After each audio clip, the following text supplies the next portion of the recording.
questo video troverete la sintesi di alcuni degli interventi che si sono succeduti nell'ambito del seminario dal titolo Fame di True Pricing, il vero prezzo del cibo tra economia, ambiente e società, che l'Università di Udine, nell'ambito delle attività della Rete di Università per lo Sviluppo Sostenibile, ha organizzato in occasione del Festival 2022 dello Sviluppo Sostenibile dell'ASVIS, l'Alleanza Italiana per lo Sviluppo Sostenibile.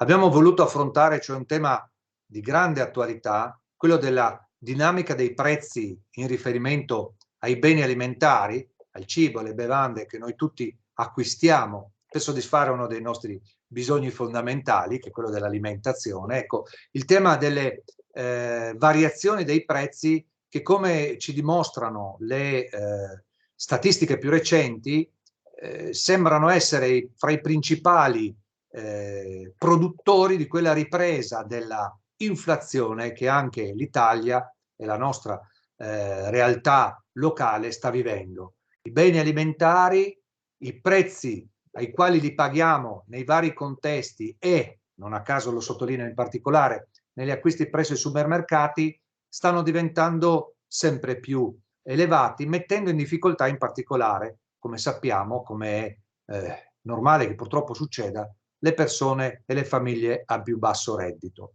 Ora, proprio attorno al tema del prezzo, ma in una logica un po' più allargata, forse anche e per certi versi provocatoria rispetto a questo tema che ho appena richiamato di dura realtà, ecco, oggi con chi ha accettato il nostro invito parleremo prima di tutto del contesto dove il fenomeno dell'aumento dei prezzi balza agli occhi di tutti, cioè l'acquisto di beni alimentari e di bevande presso i supermercati.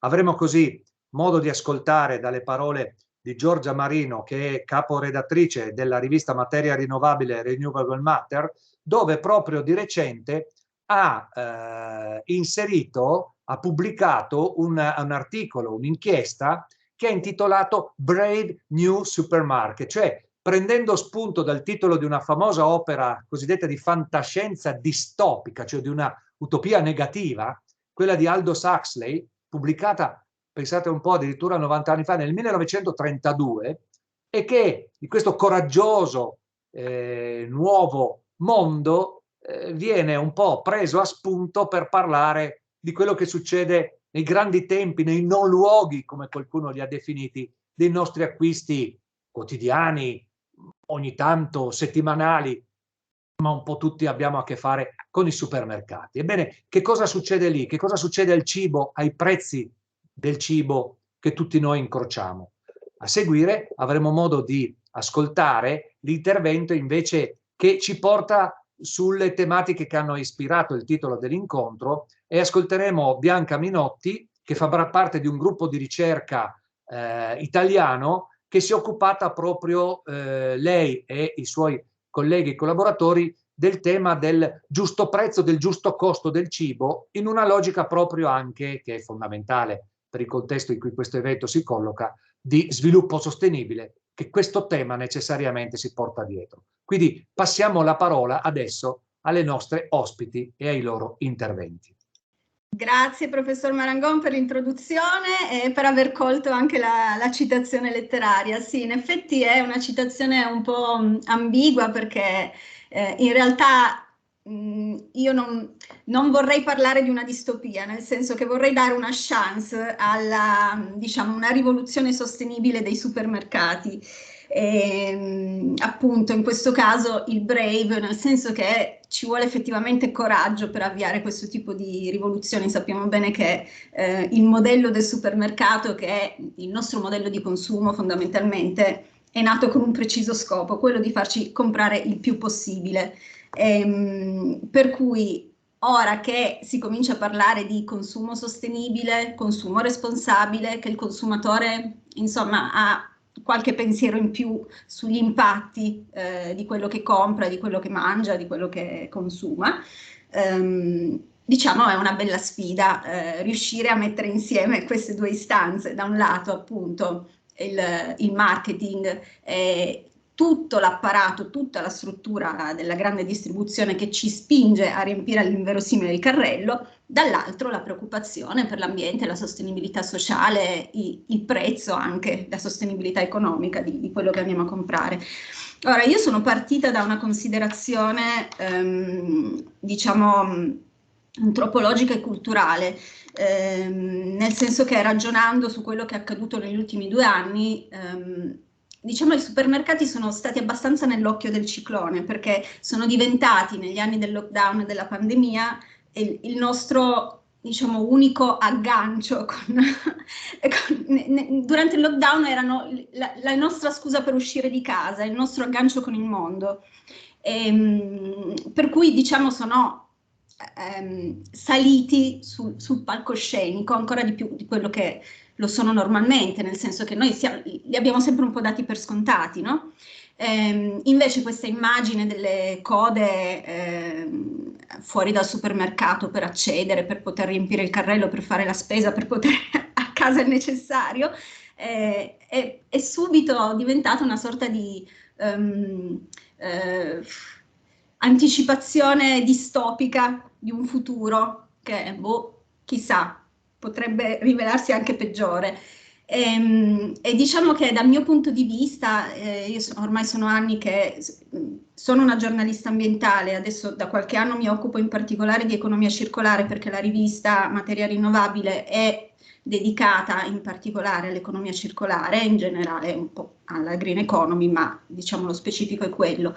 Ecco, dal mio punto di vista, diciamo, questa presa di coscienza di questi ultimi anni è un pochino ironica perché insomma io sono anni che scrivo così come tanti altri giornalisti ambientali, così come tutto il mondo dell'attivismo, che ci sgoliamo per dire guardate che consumiamo troppo, guardate che bisogna frenare, guardate che dobbiamo darci una regolata e poi all'improvviso i pacchi di pasta che scarseggiano o non lo so, nel mondo anglosassone era la carta igienica, ma insomma ognuno ha le sue abitudini, le sue priorità. Insomma, ci hanno messo sotto gli occhi una cosa che per chi ci lavora dentro, per chi fa questo mestiere è ovvia, ma non lo è per tutti, cioè la scarsità delle risorse.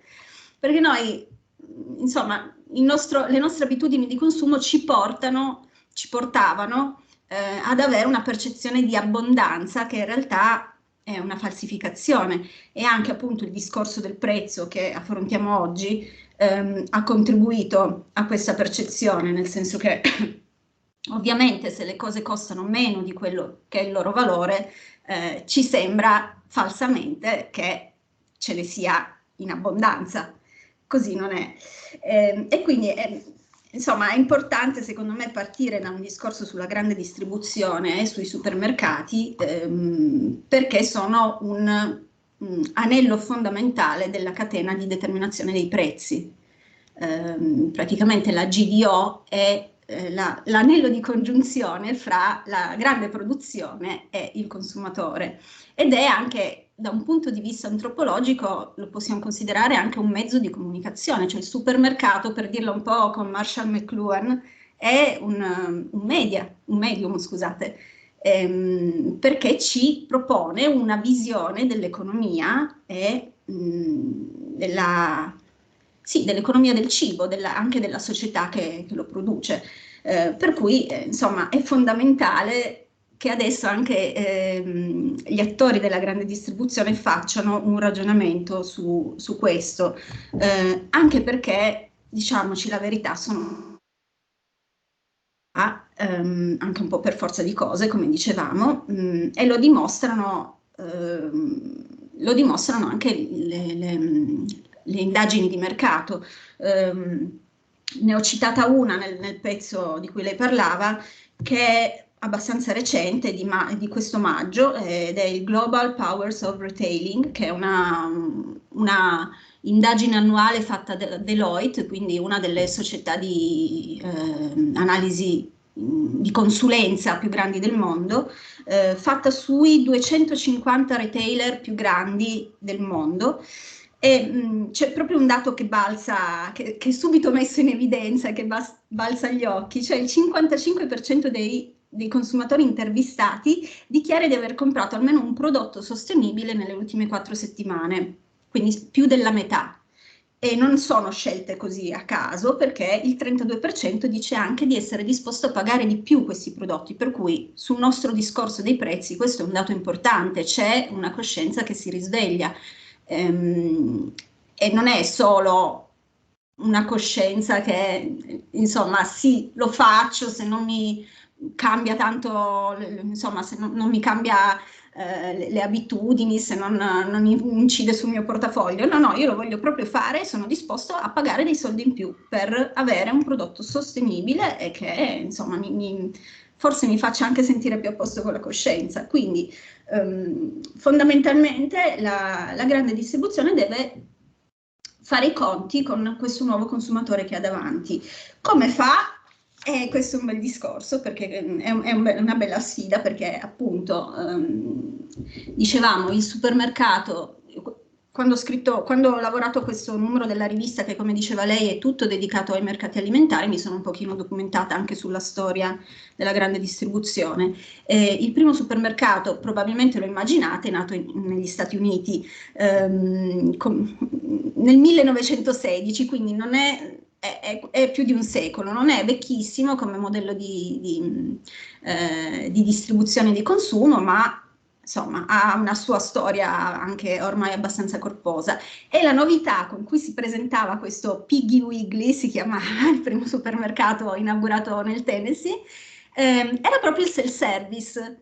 Non è una cosa a cui si pensa spesso, però perché ci siamo talmente abituati ad andare lì ad arraffare tutto quello che ci capita dagli scaffali che ci sembra normale, lo diamo per scontato. Invece no, il self-service è proprio diciamo, il passaggio fondamentale al consumismo, nel senso che non avendo più la barriera del commesso, tutti i nostri, diciamo, impulsi non hanno più remore, quindi tutto quello che ci vediamo davanti lo possiamo afferrare, e da lì ovviamente è partita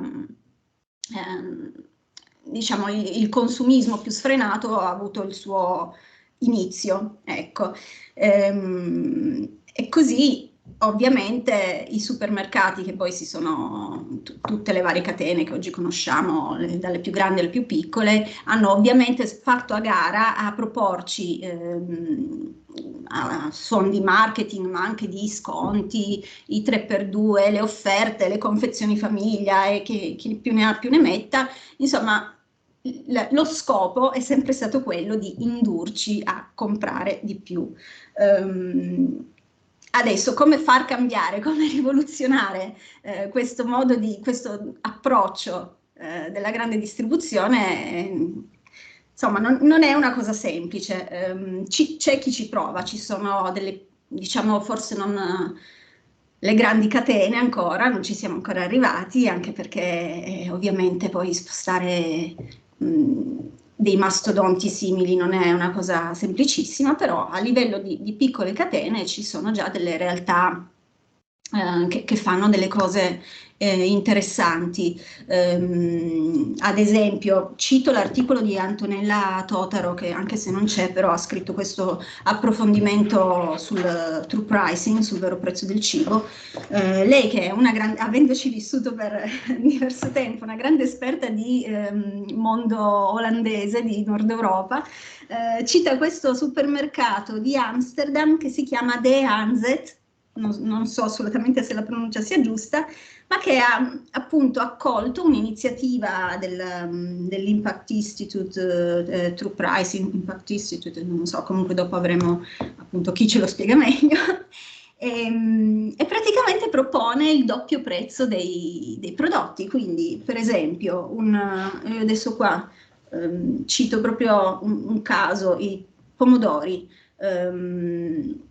Il prezzo, diciamo, di mercato, almeno quando ho scritto l'articolo, era di 3,75 € al chilo. Il vero prezzo era di 3,97, quindi c'erano questi 22 centesimi di euro di differenza che l'acquirente poteva scegliere se pagare o no. Però anche non scegliendo di pagare, diciamo, il vero prezzo, comunque chi compra viene informato di quello che veramente dovrebbe pagare se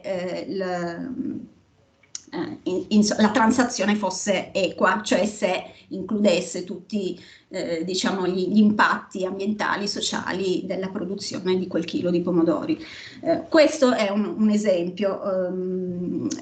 Io nell'articolo che ho scritto ho intervistato invece una catena austriaca che si chiama Embrace, che è una piccola catena di supermercati, e devo dire una delle poche che mi ha risposto, perché io poi ho scritto a tutti, ma sono un pochino omertosi da quando si tratta di questo tipo di tematiche. Invece loro, vabbè, essendo diciamo più piccoli, ancora un pochino come amano definirsi a conduzione familiare, anche se ovviamente così non è, stanno facendo tutta una serie di iniziative vabbè, a parte l'efficientamento energetico, che ormai lo fanno in molti, ma anche proprio di economia circolare, tipo riciclare gli scarti di cibo per farne, non so, la birra o altri liquori, oppure hanno soprattutto, la cosa importante, hanno un vero contatto con il territorio, nel senso che hanno rapporti non solo con la loro clientela, ma anche con i produttori, per cui c'è quasi un chilometro zero, diciamo, almeno si cerca, che dovrebbe essere una delle politiche più sostenibili per insomma, cambiare un pochino il sistema cibo, o perlomeno la sua distribuzione.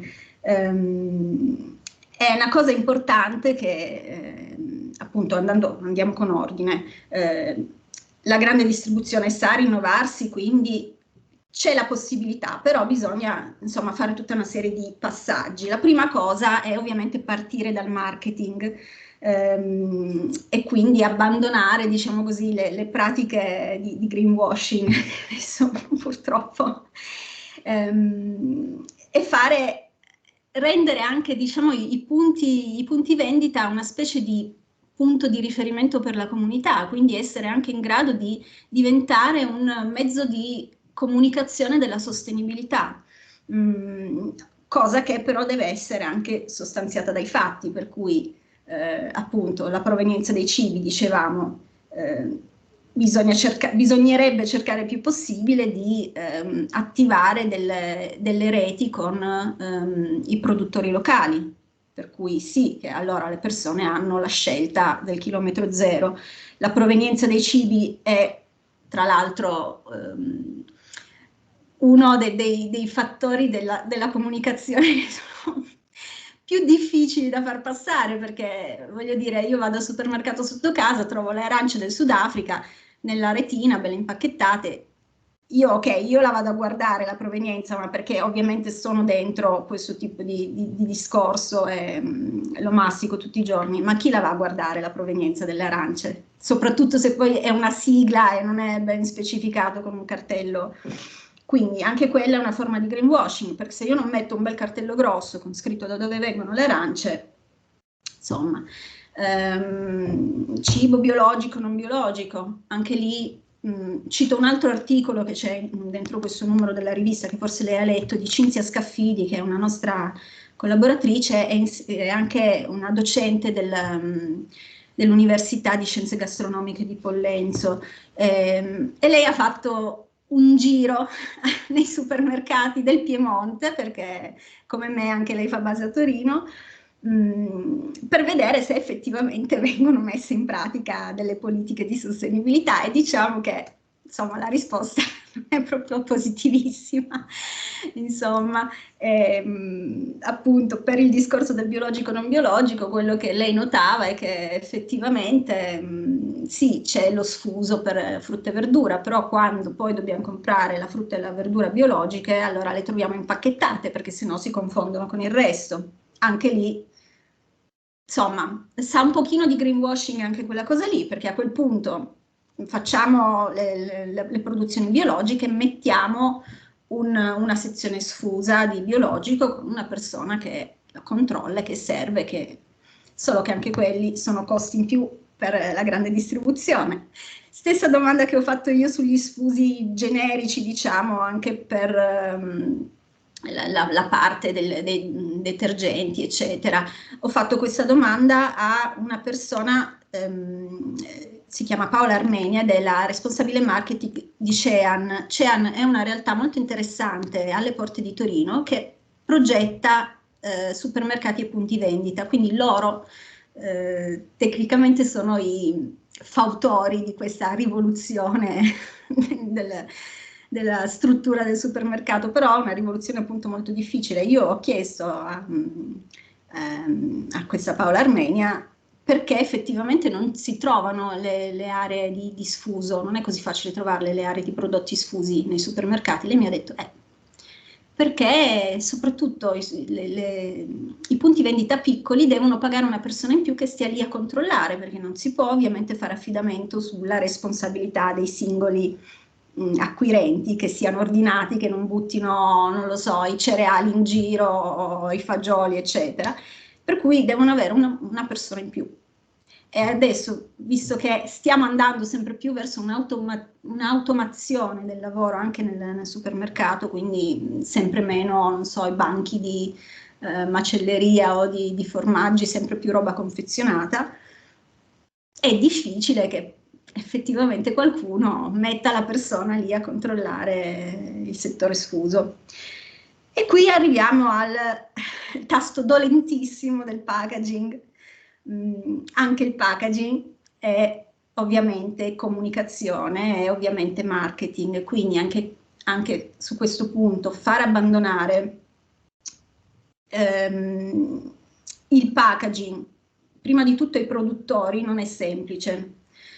E diciamo che da questo punto di vista produttori e grande distribuzione non collaborano tantissimo, diciamo, verso diciamo, lo snellimento del packaging dei prodotti alimentari e non solo.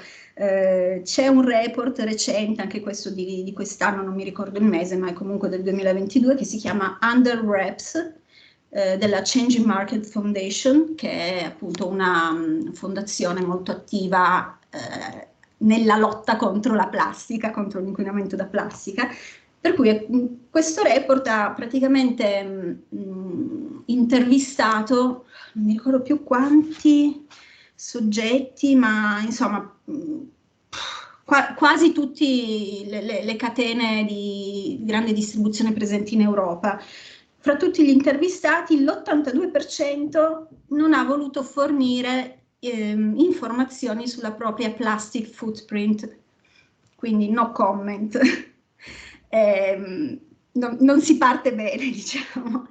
E anche, insomma, da quello che riporta questo report, diciamo che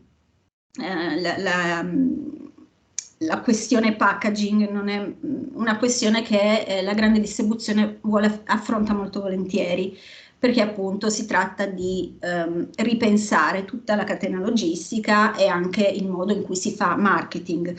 Pensiamo ad esempio, per dirne una, le famose confezioni risparmio, dove abbiamo, che ne so, 5 confezioni di biscotti, tutte belle incelofanate insieme, quindi oltre alla plastica della singola confezione abbiamo pure il cellophane, l'etichetta, il lancio dello sconto, eccetera. La confezione risparmio, anche qui è marketing, diciamo, fuorviante, perché noi induciamo nel consumatore un bisogno che in realtà non ha, cioè di avere 5 scatole di biscotti tutte insieme in casa, che probabilmente sprecherà, butterà, eccetera. Per cui anche quello, insomma, diciamo che la scusa della grande distribuzione per fare questo tipo di operazioni è: vi vogliamo far risparmiare. Non è proprio così. Altro esempio, le monoporzioni di cibo, tipo quello precotto, o, insomma, non lo so, ortaggi prelavati o robe del genere. Le monoporzioni adesso vanno fortissimo perché sono comode, le prendi, le apri, le mangi, eccetera. Anche lì, cosa dice la grande distribuzione? Non vogliamo, in questo modo sprechiamo meno cibo. Non è verissimo neanche questo. Un altro report, questo invece redatto da un altro ONG che si chiama Zero Waste Europe, del 2018, il report si chiama Unwrapped, che più o meno, insomma, non ho tantissima fantasia nei titoli, ma insomma, anche qui ha fatto una indagine sulle insalate in busta, da cui risulta che in realtà, oddio, adesso non mi ricordo il dato, però praticamente ne vengono sprecate una quantità inverosimile, e la conclusione del report è che in realtà l'uso di plastica nel packaging e lo spreco di cibo sono aumentati simultaneamente dagli anni 50 ad oggi, quindi non è vero che insomma, le confezioni monouso o la plastica aiutano a sprecare meno cibo, anche quello è, diciamo, una forma di greenwashing. Diciamo che se ne può fare meno della confezione è meglio sempre. A questo proposito, appunto, per chiudere il discorso packaging, spreco di cibo o spreco di packaging, diciamo, la soluzione che si sta cercando di portare avanti e che sta cercando di portare avanti anche l'Unione Europea è l'introduzione di sistemi di deposito cauzionale, cioè raccogliere il vuoto a rendere, quello che una volta si chiamava il vuoto a rendere, quindi raccogliere contenitori vuoti, si partirà dalle bevande e si spera che appunto la cosa possa avere anche sviluppi per altri tipi di contenitori. E qui i supermercati, la grande distribuzione deve giocare per forza un ruolo fondamentale, perché queste famose macchinette, lei parlava prima delle vending machine, le reverse vending machine, cioè quelle per raccogliere i vuoti, dovranno, in Italia non le abbiamo ancora, ma ci sono molti paesi in Europa che già le hanno, dovranno essere installate nei supermercati. Oddio, non è che cioè il return to retail sia l'unico metodo per mettere in atto i sistemi di deposito cauzionale, però è stato dimostrato che è il più efficace, perché nei paesi dove c'è uno schema di legge sui depositi cauzionali e lo schema di legge prevede che il deposito venga attuato con il return to retail, cioè portare il vuoto al punto vendita, si possono raggiungere tassi di raccolta superiori al 90%, mentre se non so, si fa l'isola ecologica con la macchinetta in un posto qualsiasi, come fanno negli Stati Uniti o in Canada o in Australia, non va benissimo. Lì siamo sul, diciamo, il 50% della raccolta, perché è proprio una questione di pigrizia mentale. Bisogna venire incontro, diciamo, alla pigrizia dell'utente, che insomma, se deve andare al supermercato il sabato a fare la spesa, si deve solo ricordare di portare le bottiglie vuote. Se deve prendere l'auto e andare a cercare l'isola ecologica, no, non ci siamo. Quindi 2 minuti. Ok. Per concludere, tiriamo le somme. Dunque, la GDO, il supermercato dovrebbe diventare un luogo un po' più, come dice Franco Fassio, che è uno dei nostri anche collaboratori, nonché insegnante all'Università di Scienze Gastronomiche di Pollenzo, deve diventare un luogo antropologico. Questo cosa vuol dire? Che deve diventare, come dicevo prima, un punto di riferimento per la comunità. È un vero luogo di informazione, sia per i prezzi, sia per tutto il resto degli argomenti che possono attenere in qualche modo alla sostenibilità ambientale, sociale, economica del cibo e non solo. Per cui ci vuole un po' di coraggio, però secondo me è una rivoluzione che bisogna fare, perché altrimenti anche il consumatore a un certo punto non li seguirà più. Io spero, insomma, è un augurio che si riesca a farla. Grazie. Grazie, facciamo un po' l'applauso che ci sente. Sente l'applauso? No, poco, però era forte, lo posso testimoniare. No, grazie a Giorgia Marino per queste indicazioni, anche per questi riferimenti che segnalo anche agli studenti e alle studentesse gli articoli di materia rinnovabile hanno, cioè che sono inchieste, piccole inchieste, più o meno ampie inchieste, ma sempre molto ben documentate dal punto di vista delle fonti, cosa che in certi casi l'approccio giornalistico a questi temi pecca molto, non si sa bene da dove vengono fuori i dati, eccetera. Invece è tutto molto circostanziato e dà la possibilità di andare poi a recuperarli e approfondire poi secondo gli interessi di ciascuno. Certo, Grazie, ci teniamo. quindi Tra l'altro per gli studenti volevo solo dire che noi abbiamo il sito, che quindi insomma se vogliono abbonarsi ci fa solo piacere, ma abbiamo anche il sito che è free, che ha un sacco di materiale, che è renewablemetal.eu, ma anche se cercate materia rinnovabile vi esce subito. Benissimo. Grazie. Grazie Giorgia. Allora, Bianca Minotti è una PhD student, giusto? È ancora vero questa cosa? E fra l'altro anche lei risulterebbe, poi non so se in questo momento esatto succede così, di un'università di Praga, ok? Della Czech University of Life Science, e però anche lei è una nostra concittadina che in questo momento è a Praga adesso lei? Ci sta? No, Ok. Milano. Quindi idealmente là, per cui ha già accolto l'invito a rientrare. Esatto. Ecco, abbiamo invitato Bianca Minotti, la dottoressa Bianca Minotti, a questo incontro perché di recente, mentre preparavamo con gli altri relatori questo seminario, abbiamo avuto la piacevole sorpresa di trovare che anche alcuni ricercatori italiani, cosa che per adesso è, se non rara, unica, si sono dedicati proprio a questi temi con pubblicazioni, con ricerche che hanno guardato anche alla realtà italiana, vero Bianca? Quindi passerei la parola alla dottoressa Minotti, appunto, non so se poi può usare delle slide, se vuole usare delle slide per raccontarci la sua lettura, la loro, la vostra, perché c'è un gruppo naturalmente con cui Bianca lavora. Prego. Bianca. Grazie mille. Condivido subito le slide. Le vedete? Sì. Ok, mi sentite? Tutto a posto? Ci siamo, ok. Buon pomeriggio a tutti, grazie di avermi invitato. Come anticipato, io sono Bianca Minotti, sono ancora per poco una dottoranda. Si spera che entro gennaio il mio percorso si concluda. In generale sono una ricercatrice indipendente, sto lavorando con un centro di ricerca qui a Milano che si chiama ESTA, si occupa di politiche, accompagnamento e ricerca per enti pubblici e non su materie di economia, sostenibilità. In particolare io mi focalizzo sul sistema alimentare. Il mio tema che ho a cuore sono le politiche alimentari che si basano sul concetto che per governare il mondo del cibo è necessaria sostanzialmente una visione olistica e sistemica.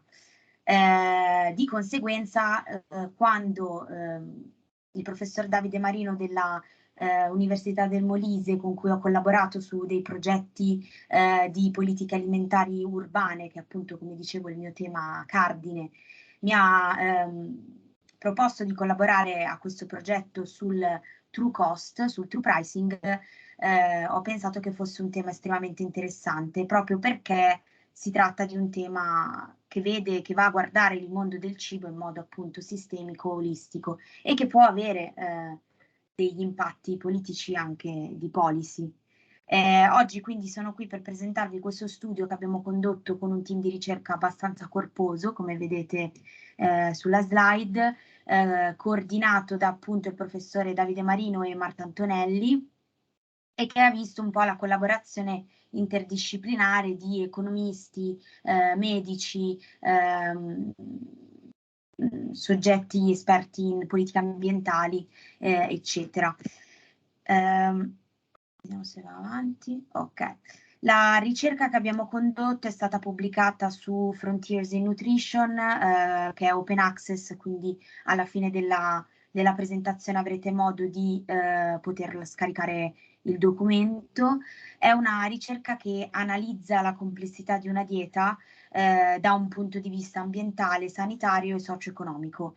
cercando proprio di andare a trovare un nuovo quadro di valutazione di quello che è il consumo alimentare.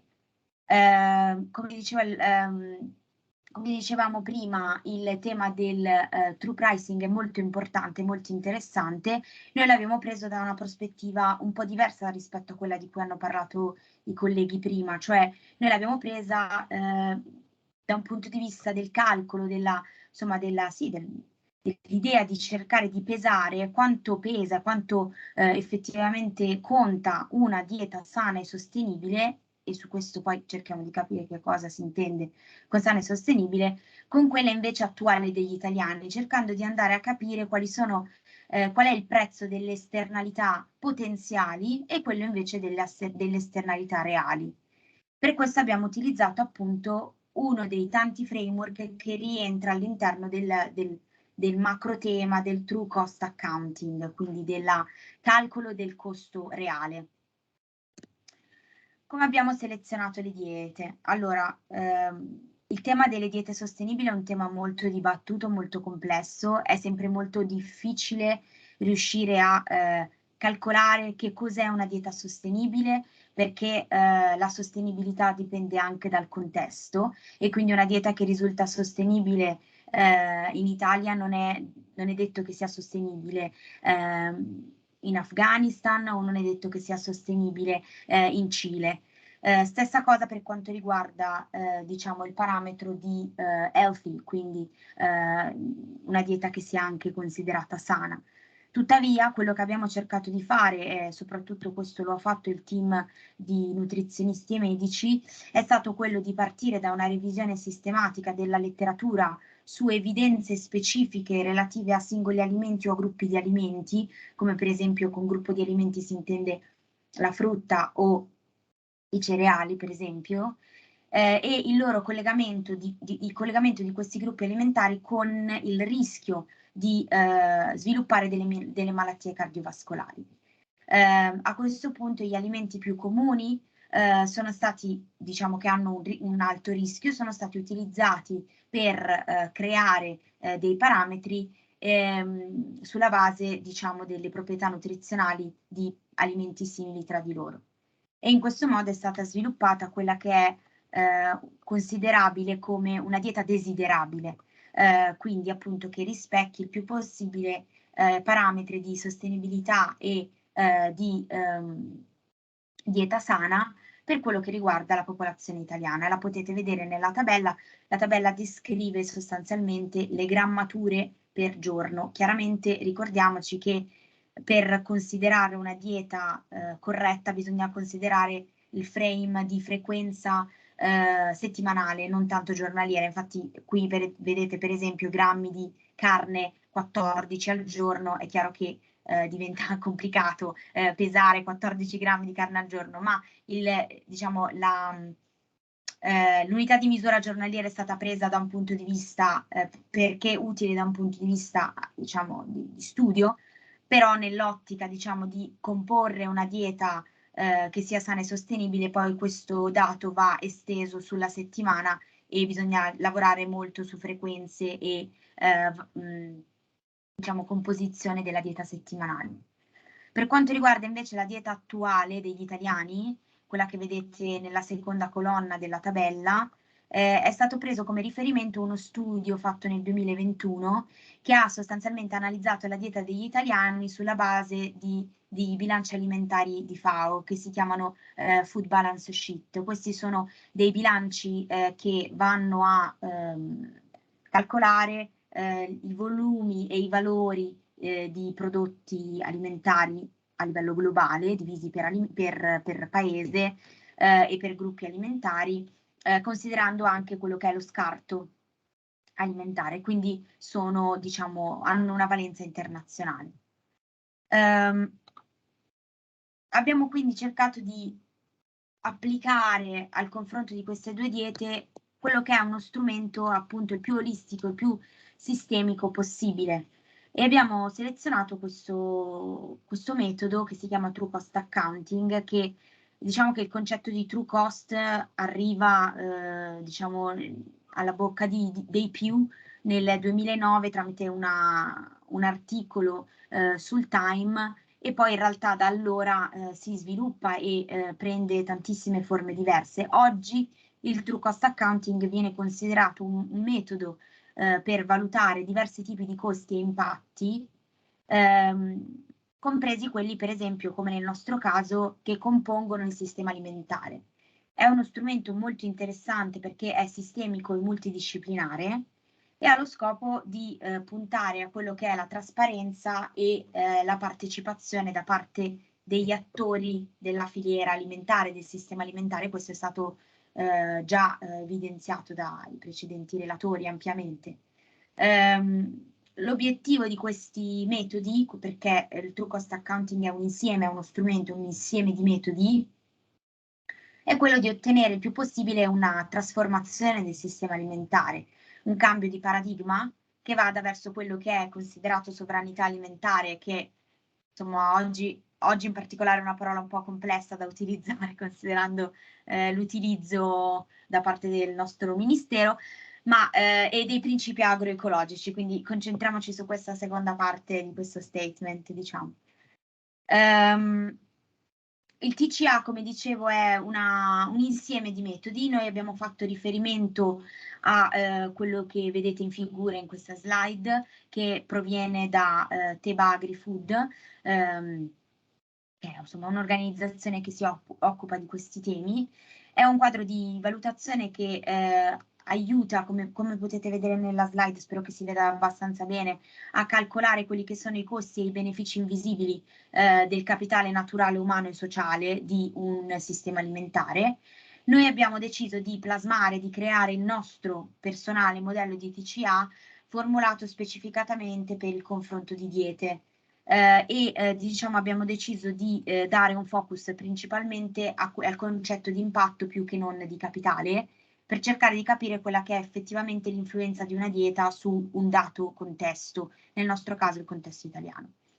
Gli impatti che abbiamo selezionato sono su 3 aree di riferimento: l'area socio-economica, l'area sanitaria e l'area ambientale.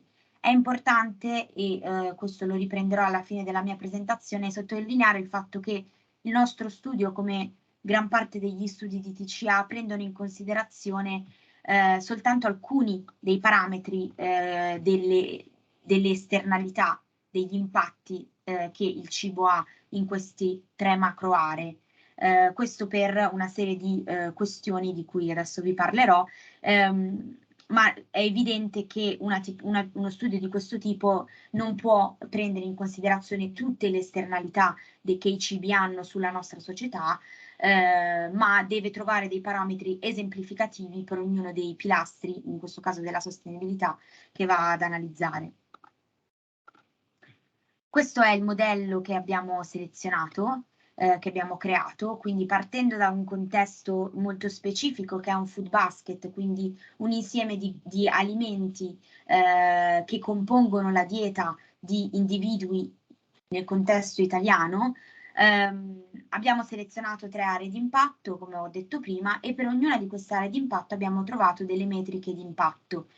A queste metriche di impatto è stato aggiunto quello che noi abbiamo chiamato peso economico. Perché? Perché ogni area di impatto ha inevitabilmente delle unità di misura diverse, ed è che è importante mantenere per le loro caratteristiche diverse tra di loro, ma ci piaceva, anche da un punto di vista più comunicativo, cercare di dare un'unità di misura comune poi a tutte queste metriche di impatto, e nel caso del TCA l'unità comune è quella del prezzo, del costo, e quindi abbiamo trovato per ognuno di queste metriche di impatto un peso economico. In particolare, per quanto riguarda l'impatto ambientale, abbiamo calcolato i consumi desiderabili e reali relativamente a quello che è l'impatto di CO2 e di consumo di acqua. Quindi abbiamo preso dati relativi a queste 2 variabili in un database di Peterson, pubblicato nel 2021. Anche questo database è accessibile a tutti, quindi per quanto riguarda quello che diceva prima professore, sulla possibilità di fare questi calcoli. Questo è un database scaricabile, abbastanza user friendly, quindi si può, insomma, è anche insomma, vabbè, io sono di parte, però è anche abbastanza divertente utilizzarlo, oserei dire. Per quanto riguarda invece i costi, i prezzi, quindi il peso economico di CO2 e consumo di acqua, abbiamo utilizzato il costo del carbonio e il costo, la tariffa media italiana dell'acqua irrigua. Per tutto il mondo invece dell'impatto socio-economico abbiamo cercato il più possibile di legare quello che è il costo al consumatore con il reddito medio e la spesa media mensile. Quindi da un lato abbiamo calcolato il costo della dieta tramite volumi e valori ISMEA, questi invece non sono dati accessibili, ma si possono riprodurre con delle piccole diciamo, rilevazioni sul campo. Comparando questi prezzi, questi costi del consumatore finale a quello che è il reddito medio e la spesa media mensile. Questo lo abbiamo chiamato indice di accessibilità e insomma ci dà la possibilità di dare un peso non solo economico ma anche sociale di quello che è il costo al consumatore. E mi sembra particolarmente rilevante considerando quello che insomma la crisi globale che stiamo vivendo e anche in riferimento a quello che diceva lei all'inizio di questo webinar. E infine, per quanto riguarda l'impatto sanitario, il nostro team di medici e nutrizionisti hanno calcolato l'impatto che questi consumi, quelli desiderabili e quelli reali, hanno sulla spesa sanitaria, in particolare per quello che sono le malattie cardiovascolari, a partire sostanzialmente dalla distanza di queste due diete, quindi la dieta attuale degli italiani e la dieta desiderabile, con la dieta mediterranea. Questo perché la dieta mediterranea è una dieta molto studiata e quindi ci sono tantissimi studi da cui si possono prendere effettivamente dei dati relativi all'impatto di questi gruppi alimentari che abbiamo selezionato sulle malattie cardiovascolari. E poi questa distanza dalla dieta mediterranea è stata poi analizzata anche sull'impatto, proprio sui costi del sistema sanitario, grazie anche in questo caso a degli studi precedenti. Dopo tutta questa spatafiata sul metodo, i risultati del nostro studio ci raccontano una cosa interessante e secondo me di valore, di grande valore rispetto a tutto quello che è stato detto dai nostri, insomma, da chi mi ha preceduto. Lo studio dimostra che una dieta sana e sostenibile rispetto alla dieta attuale degli italiani ha un'impronta di carbonio inferiore del 47%, un consumo di acqua inferiore del 25%, un impatto del 13% in meno sul reddito medio e sulla spesa media mensile per l'alimentazione, quindi dato un reddito medio e la spesa mensile attuale, diciamo, dichiarata su Istat, se tutti gli italiani acquistassero, consumassero la dieta sana e sostenibile, l'impatto sul reddito medio di questa dieta sarebbe del 13% in meno e infine un impatto del 21% in meno sui costi sanitari legati alle malattie cardiovascolari, per un gran totale di 741 euro all'anno pro capite risparmiati rispetto alla dieta attuale. Chiaramente questi euro non sono tutti esclusivamente, cioè non sono ovviamente sul consumatore, non è che il singolo consumatore risparmia 741 euro, ovviamente. Vi ho riportato alcuni dei grafici che potete trovare anche nell'articolo. Il grafico in alto mostra, è un confronto multicriteriale sostanzialmente, e è stato ottenuto calcolando la varianza tra la dieta desiderabile e quella italiana rispetto alla media dei risultati per ognuna di queste variabili, in modo tale da mostrare il più possibile quali sono le differenze tra le due diete.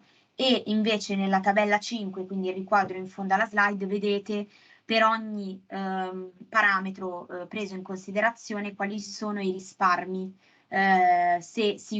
se diciamo tutta la popolazione italiana shiftasse dalla dieta attuale alla dieta sostenibile. È interessante anche vedere che diciamo ci sono delle differenze, le differenze sono importanti, ma non sono clamorose, ok? Quindi il cambiamento, il cambio di paradigma è qualcosa che può avvenire e che potrebbe anche non portare grandi difficoltà, anzi potrebbe portare appunto un risparmio anche nelle tasche dell'individuo, non solo dell'intero sistema. Qui si vede la differenza tra l'impatto di CO2 e di acqua, non si vede molto bene forse, comunque sostanzialmente diciamo ci sono alcuni alimenti che in entrambe le diete si mostrano come di grande impatto, come per esempio nel caso della CO2 di tutti i prodotti lattiero-casearei e dei prodotti di carni e derivati. Questi in entrambe le diete hanno un impatto grosso di CO2, per quanto riguarda invece l'acqua, gli zuccheri e le uova, assieme anche ai cereali raffinati, risultano avere un impatto grosso sul consumo di acqua. E infatti altri risultati interessanti di questo studio ci dicono che una delle cose principali tra le due diete è il modo in cui viene allocato il costo della spesa tra i diversi gruppi alimentari. La forza della dieta desiderabile raccomandata è la frequenza e la varietà dei prodotti consumati e non l'esclusione di alcuni gruppi alimentari.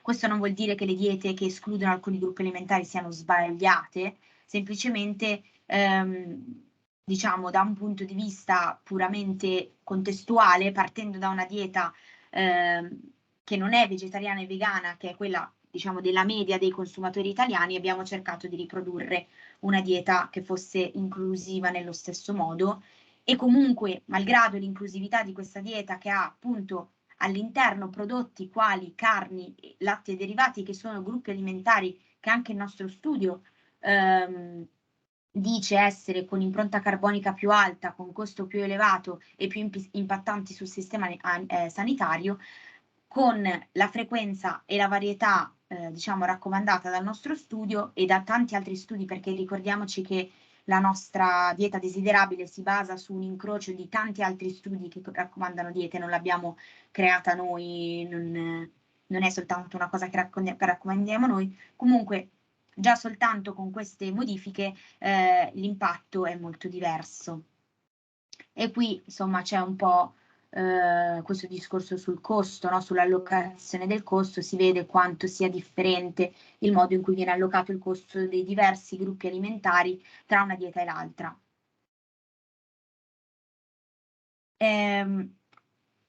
Fare questo studio e in generale leggere un po' di questi del True Price in questi mesi, in questo ultimo anno di lavoro, mi ha fatto un po' ragionare, no, su questo metodo, su questa idea e insomma mi piaceva condividere con voi alcuni pensieri su questo metodo che appunto noi abbiamo applicato da un punto di vista puramente scientifico accademico, ma in realtà, come abbiamo visto anche dagli altri, viene applicato anche nelle aziende, viene applicato a livello internazionale.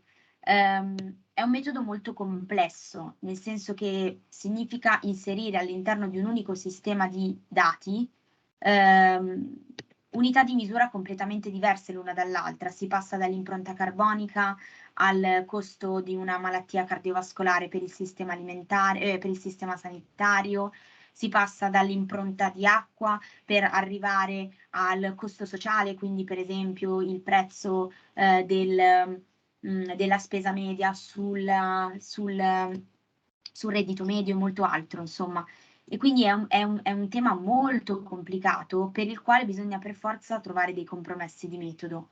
Spesso questi compromessi di metodo sono stati molto criticati a livello internazionale, c'è un bellissimo articoletto perché è un'introduzione ad una sezione, a una special issue di articoli di Raj Patel, in cui sostanzialmente lui si autocritica, perché Raj Patel è un grande pensatore di questo tema, ma lui si autocritica e dice: negli ultimi 10 anni abbiamo lavorato su questo tema, eppure non è cambiato niente, forse insomma abbiamo trovato, stiamo sbagliando qualcosa. Secondo me questo stiamo sbagliando qualcosa, si basa anche molto sul fatto che appunto questi metodi devono trovare per forza dei compromessi. Compromessi che risultano innanzitutto in che parametri, sì, ho finito, che parametri scegliere, ok, che parametri scegliere in modo tale che siano rappresentativi di un impatto, perché è ovvio che non si può trovare, andare a calcolare tutti i parametri di un impatto. Immaginate il concetto di impatto sociale estremamente complesso, già ci sono interi gruppi di ricerca, intere università che lavorano per cercare di capire che cos'è l'impatto sociale, figuriamoci dover selezionare uno o più parametri per capire, no? Per cercare di esemplificare l'impatto. Altri compromessi appunto risultano sull'integrazione di diverse unità di misura e in questa integrazione come facciamo a ridurre un pensiero così complesso ad un semplice prezzo, a qualcosa che è semplicemente considerato euro o dollaro, no? Cioè quanto è complicato e quanto poi effettivamente una volta che lo hai ridotto a prezzo passa il messaggio giusto, no? Perché i TCA nascono nell'idea di democratizzare i sistemi alimentari, toglierli dal concetto di supermercatizzazione, tutto quello che abbiamo detto, e ridare, diciamo, al consumatore il concetto di cittadinanza attiva, questa è un po' l'idea. Come facciamo se continuiamo però ad utilizzare sempre gli stessi termini, no? Da euro a euro. Quindi sostanzialmente la domanda che io mi pongo dopo aver fatto questo studio e insomma la speranza di farne altri è come si fa a coniugare coerenza, validità e accessibilità di tutti questi dati messi assieme, perché poi c'è anche da ricordarsi che non tutti i dati sono accessibili, la maggior parte dei dati non sono accessibili. Sappiamo benissimo in accademia questo è un problema enorme, database di ricerca costano, di banche dati spesso costano tantissimi soldi e quindi bisogna lavorare con informazioni che ci danno a livello nazionale, quando invece magari vogliamo fare uno studio locale, insomma è molto complicato. Detto questo, secondo me sono degli studi molto utili, molto interessanti, che possono davvero mandare un messaggio, quindi queste domande le pongo a me, ma le pongo anche a voi che magari un giorno, voi ragazzi che magari un giorno sarete ricercatori e a voi professori che fate parte della comunità scientifica, quindi cerchiamo di darci delle risposte, insomma. Grazie, grazie. Auguri per il suo futuro e per continuare su questo terreno. Spero di incrociarci anche tramite il collega amico Davide Marino. C'è anche, mi pareva di aver visto anche collegata una collega da Urbino, Elena Viganò, che saluto, che è nel nostro gruppo Cibo della Rete dell'Università per lo Sviluppo Sostenibile, che su questi temi naturalmente cerca di lavorare. Pochi giorni fa è arrivata al nostro gruppo, di cui fa parte anche la professoressa Troiano, un'email, lo citavo, che ci sollecitava, per esempio, a proposito dei suoi temi, per chiudere una chiosa finale, che prendendo a prestito una proposta che sta girando a livello nazionale, di fare pressione sulle mense universitarie affinché quantomeno vengano proposti menù, chiamiamoli con maggiore presenza di prodotti che, usando la sintesi che avete fatto nel nostro studio, sono più vicini alla dieta mediterranea e quindi a un peso maggiore di vegetali, di frutta e minore di proteine della carne. Bene, ho chiuso in questo modo. Intanto grazie a tutti voi e a presto. Arrivederci. Grazie.